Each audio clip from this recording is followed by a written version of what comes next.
The last video I showed how I differentiate through doing tiered projects, giving kids options, and I really base the options off of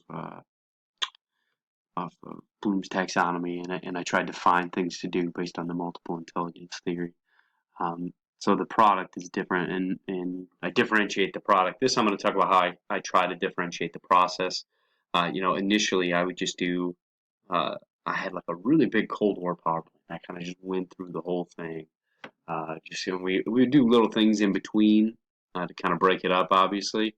But it was still me just kind of giving them the notes, like, hey, this is what you need to know, and then we do some things here and there. I'd have them summarize, like we'd take a break, we'd summarize what we learned, we'd do different graphic organizers, so it was okay. But I always found when I'd go back and we'd do a kind of a bigger culminating project on the Cold War, it was kids always forgot what we had initially talked about. So right now we're in the middle of this, so I figured this would be a good place to start. So now I talked about this in the last video too. If you watched it, I do all of my notes on Edpuzzle now, so you can see those are my classes. These are the different videos I have so far, and these are the dates they're due and the questions. I can click on progress to see how they're doing.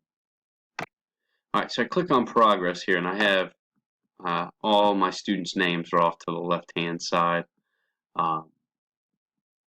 which doesn't really matter. Now, what I did with these students, just to, once again, another way to differentiate, every single student's watched the video. You can see it has an X on it that says if they didn't watch it, because what I did is I told them if they did not get above there's 9 questions throughout the video. If they didn't get above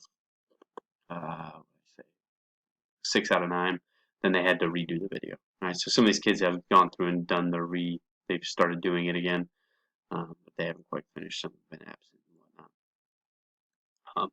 But this is something that they'll have to do before they get credit. And then you can see over here on the side, it just allows me to reset. So this is a way, like, so if kids just rush to the video, because what I've had before is I've had kids they'll play the video, they'll Google like answers for their notes or something. They'll just let the video play and they'll just randomly guess stuff because some kids just don't care that much. So I try to make that not an option. I'm like, hey, nope, I want you to do it again. I want you to take a little more time and I want you to listen carefully, go back and watch and pay attention to what the question's asking. Now the other nice thing about this is that it allows me to also view, so not only can I view individual progress, but it also allows me to view the questions. So if I go up here, that's the students' questions, I can get a general idea how students do and what they just really didn't understand, maybe what they got, which of the following is not a Soviet satellite. Most people got that. Probably if I click on it, everybody got it right that answered it.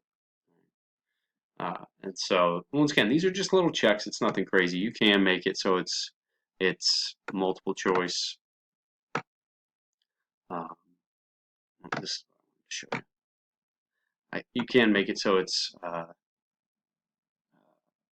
written responses as well. I usually just do multiple choices because it's just a quick check. But then I can go through and just kind of elaborate on some of these. Why do we miss some of these? I can go through and kind of explain because it'll give me a printout like, hey, this is what, some people didn't probably read the whole thing. Or this one's a tricky one, all the ways of differences in beliefs. So that's an easy one. I can just go through and explain. So if there's something that I see everybody's missing in that class in particular, I can easily go back and fix it too. I can go back and talk about it, try to address something that might have been confusing in there. So that's one way that's just how I deliver the instruction. That took a lot longer than I wanted it to. Sorry about that. And so then after we deliver the instruction, then we typically will watch just some quick videos. Usually they're 5-minute videos about some of the events we talked about. But then we'll dive into specific events. All right, so this is like something we'll do in class. So we take an instance like the Berlin blockade, and I say, okay, instead of just saying, hey, this is what the Berlin blockade was, this is how they handled it. All right, my notes will stop at the Berlin blockade. So I'll say, hey, this is the first major confrontation of the Cold War. All right, here's the scoop. Here's what happened. And this is, I kind of try to hook students in with ending my first set of notes just right here. So I say, Germany is divided. After World War II, Germany is divided into 4 zones. Berlin is also divided into 4 zones. But then I say, you can see over here, Berlin is deep into the Soviet Union's territory. And actually, now remember, the Soviet Union they want communism. The Western states, they want democracy. So that's what this whole era is about. How the Soviets think communism best, want to spread it. The U.S. wants to stop the spread of communism. They were allies in World War II. Now they're going to turn to be enemies because each is going to try to push their beliefs, their ideology on others. And so what the Soviet Union does, because since that's part of what they agreed, I think it was Potsdam, but they said we're going to divide it up. And the Soviet Union, after a couple of years, doesn't like that. Doesn't like that there's influence in their zone. So what they do is they cut off supplies, they cut off, they turn the water off, they turn the electricity off, and Stalin's like, hey, if you don't get out of here, then we all go to war. Not trying to get too much into this, but basically then I just had to set up the scenario, or no, we all go to war.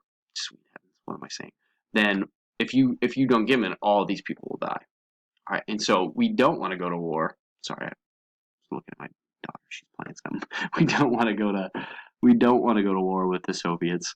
So what we're trying to do is figure out how can we get these people supplies so that all of this territory, they've cut off all supplies going to these people that we're supposed to be in charge of. They're trying to cut off supplies, cut off electricity. Basically, Stalin said, if you don't get out of there, those people are going to starve to death. What do you do? If you're the president of the United States, what do you do? And really, I do this just to set up like a way to get them to connect with the material. Like, okay, well, hey, this is a real life problem. This is what happens. So what do we do? And I have them come up. I give them a bunch of possible scenarios, things that you could do.